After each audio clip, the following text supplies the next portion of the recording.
O fim da escala 6 por 1 e da redução de jornada de trabalho tem mãe, e ela tem nome. E eu não estou me confundindo, é mãe mesmo. Vem com a gente.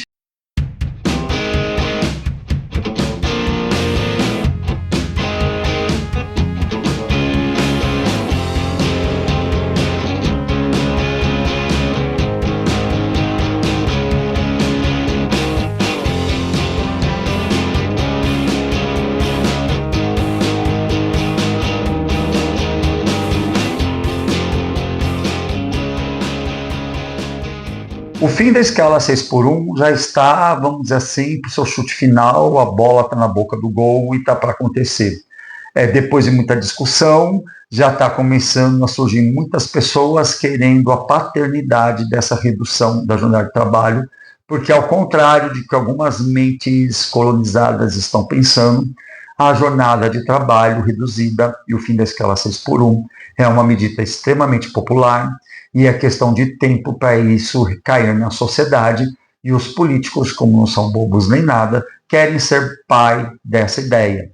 Acontece que essa ideia tem mãe, e essa mãe é uma mulher trans, e ela tem nome, é Erika Hilton. E a gente fala com todo orgulho que é uma mulher trans, que isso é uma coisa que nós não somos, é transfóbicos. Então, nós achamos assim maravilhoso a ideia de que uma mulher trans propôs a discussão de um modo intenso dessa ideia tão importante que é a redução da jornada de trabalho e o fim da escala 6 por 1. Medida essa que com certeza tem grande potencial de melhorar a vida em família, porque se o trabalhador agora tem mais tempo, se ele é uma pessoa consciente, ele vai dedicar seu tempo a cuidar dos seus filhos, das suas filhas. Tanto os pais como as mães terão mais tempo de cuidar das suas crianças.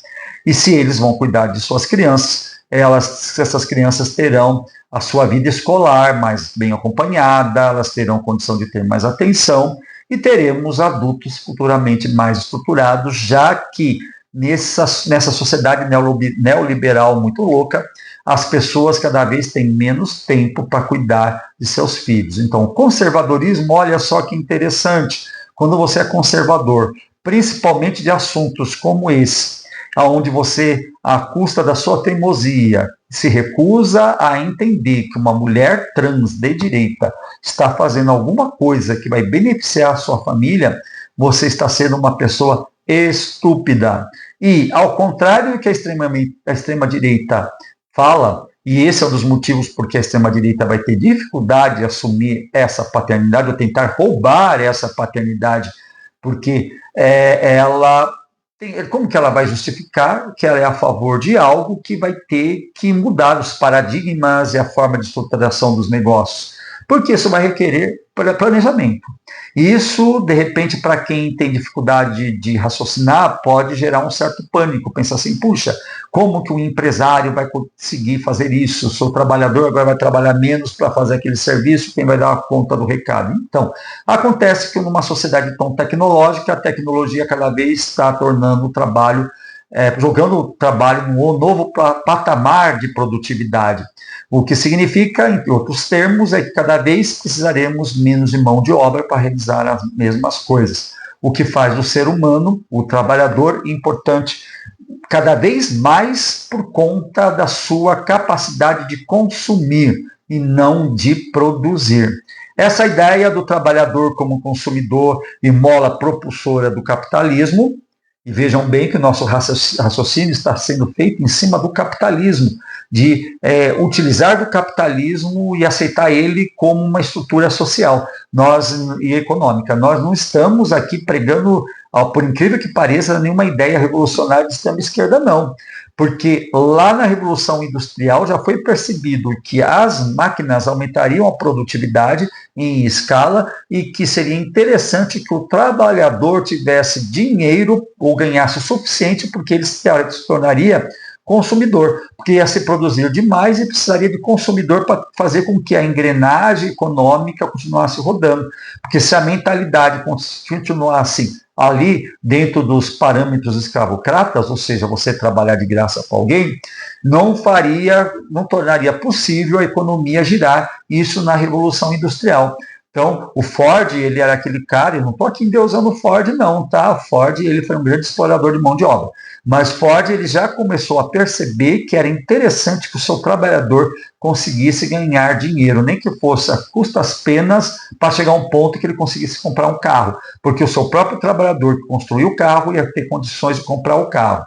Agora, nós estamos chegando numa lógica tal que o tempo cada vez está sendo menos necessário despender tempo para poder produzir.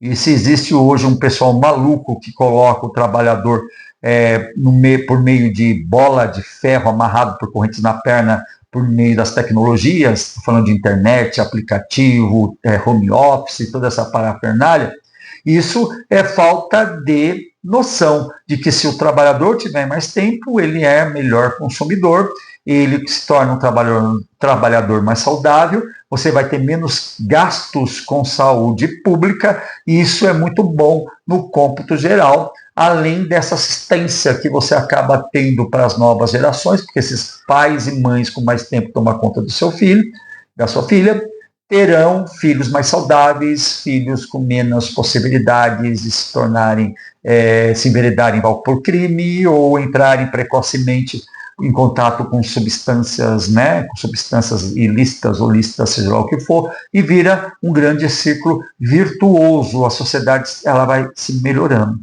Tem muita gente falando que essa medida vai fazer com que as pessoas não queiram trabalhar mais, como que vai ficar a sociedade, nós vamos ter uma sociedade de vagabundo. Isso tudo é uma mentalidade retrógrada, ultrapassada, que lembra demais com a mentalidade do senhor de engenho, que ficava indignado com a possibilidade daquela pessoa que estava escravizada lá na senzala, agora ser libertada, ou passar a ser considerado como uma pessoa portadora de uma cidadania conveniente e decente. Aquele pessoal lá da escravidão, hoje, a mentalidade é muito próximo desse cara que está todo brabinho, nervosinho, como que eu faço, como vai ser da sociedade, esse bando de vagabundo, ninguém quer trabalhar e tudo mais. Na verdade, o brasileiro trabalha demais, e Erika Hilton teve a coragem política e a inteligência necessária, porque trata-se de uma mulher muito inteligente, certo? Que só ela e a esquerda teria moral e essa capacidade. Agora, a centro-direita, ela quer capitanear isso para ela quer trazer isso para ela, porque ela entende que isso é uma medida popular. Quando o povo começar a perceber que agora tem mais tempo para as outras coisas, o povo vai ficar contente, o povo vai ficar feliz, apesar de toda essa lavagem cerebral que a extrema-direita faz. Não vai demorar muito a partir do momento que isso começar a vigorar. Talvez isso aconteça, e provavelmente é isso que vai acontecer, essa redução não vai acontecer de uma hora para outra, vai ser gradual, e aos poucos as pessoas vão começar a entender que isso é um benefício. É uma pena que a burrice e a estupidez é tão grande que nós vivemos numa época onde tem gente que não consegue entender que a CLT foi um benefício social muito importante para todos nós, trabalhadores e trabalhadoras, e que hoje tem gente que bate no peito com orgulho, eu não nasci para CLT, e fala de CLT como se fosse algo prejudicial, e olha para a própria jornada, essa contradição, o cara olha para a jornada de trabalho que é colocado pela CLT e enxerga isso como uma exploração, mas ao mesmo tempo ele é a favor, na verdade, ele é a favor de reformas na CLT para prejudicar os direitos do trabalhador, e quando tem uma mudança dentro do que a CLT fala que nos beneficia, o cara fica a favor do opressor. Como diria Paulo Freire, é muito triste quando o oprimido sonha em ser opressor. Isso acaba acontecendo, A pessoa tem um pequeno negócio e ele fica em pânico. Como que eu vou lidar agora com essa nova escala, nessa nova jornada de trabalho com o fim da escala 6x1? O que eu tenho para dizer é que você vai ter que se adaptar, assim como o senhor de engenho se adaptou. Você que tem o seu pequeno negócio vai se adaptar à nova jornada de trabalho, porque nós viemos ao mundo não só para trabalhar, viemos ao mundo para fazer outras coisas e para viver também. E isso é ser de esquerda. Você acreditar que o mundo pode ser mais justo e que as coisas e os benefícios foram feitas para todos e não para um pequeno grupo. E que isso é a evolução que vai acontecer. Pena que às vezes as pessoas têm muita dificuldade para entender do que se trata. Se a gente teve dificuldade lá com o final da escravidão, não vai ser com o final da escala 6x1 que isso não aconteceria. Então, mais uma vez, parabéns para a Erika Hilton, essa mulher de coragem, que enfrenta todo um pessoal aí que insiste em ter ideias anacrônicas, ideias fora daquilo que a gente compreende o mundo hoje. Beijo, gostou desse vídeo? Inscreve-se no nosso canal.